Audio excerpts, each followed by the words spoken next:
Buenas tardes, bienvenidos a la 10ª semana, semana 10, y vamos a terminar el capítulo 4 esta semana. So, welcome to week 10, and you should be watching the video that will be placed here. Okay. This week, you're going to be able to refer to direct objects by their pronouns and use them to avoid repetition when talking. You'll be able to describe actions in progress or actions that are going on right now at the moment using the present progressive structure.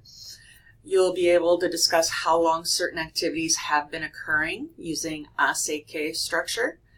And you'll be able to use certain idiomatic expressions to make your language sound more natural, like hay que. So you'll be reading the textbook and completing the MSL activities. It's a grammar quiz this week, so it's found in my Spanish lab. You'll begin working on Dialogue 6, which is going to be due Wednesday of next week, March 27th, and you're going to log an hour of your language and cultural contact. Now, I know that in your course outline, it says that your second grammar presentation is going to be due at the end of this week. I have decided to take that out, and you will only do 2 presentations this semester. Due to my concussion and falling behind, I'm going to give you a little bit of a break, but keep continuing with gathering those hours of the language and cultural contact. Okay? So to get specifically semana 10, you've got a link here and you have a link here. And remember, that's just going to show you the exercises or the pages in the book and then the corresponding My Spanish Lab activities, as well as reminding you about the quiz in My Spanish Lab. Okay? So we're going to be covering pages 112 through 128 this week. Okay? And you can begin working with your partners this week on Diálogo 6.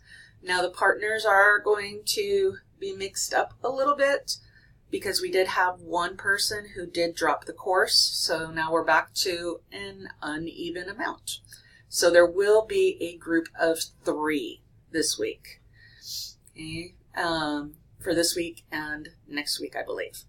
And so that group of 3, you can, figure out how you want to do your conversation. If you want to have one person who's going to do it twice, I will take the best of their 2 scores, or you can all get online at the same time. And I'm just going to label you A, B, C. A is going to be the medical professional, the healthcare professional. B will be the patient. And Dialogue 2, B will be the healthcare professional, C will be the patient. And then in the third time around, C will be the healthcare professional and A will be the patient. So that you each are patient and healthcare professional, and you're all in there getting your 2 times in. Okay? So when you click on Diálogo 6, you're going to see, as always, the assignment description.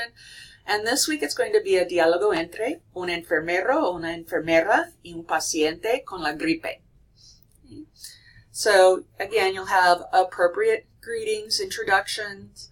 You're going to ask the patient for his or her name, how to spell his or her first and last name, find out how he or she is feeling, ask him or her what his or her date of birth is, if he or she is hungry, thirsty. One moment. Okay, I wanted to delete one thing that I always forgot to delete in the past. So let me just review again. Appropriate greetings, introductions, finding out the name and how to spell first and last, find out how he or she's feeling, what his or her date of birth is, and then find out if he or she is hungry, thirsty, hot or cold, or sleepy. And then tell your patient that he or she has to drink a lot of water, has to call if he or she has a problem breathing, and he or she has to be careful. Okay, so then you'll have the appropriate thank yous and the appropriate closing and farewells. Okay, and be sure to include vocabulary expressions you've been learning. Okay, remember, this is a chance to practice, and also, comment appropriately, react appropriately. Don't just move on to the next question without making some sort of comment. Okay? So that is Diálogo 6. Now if we go back to semana 10, recursos. So some resources I have here.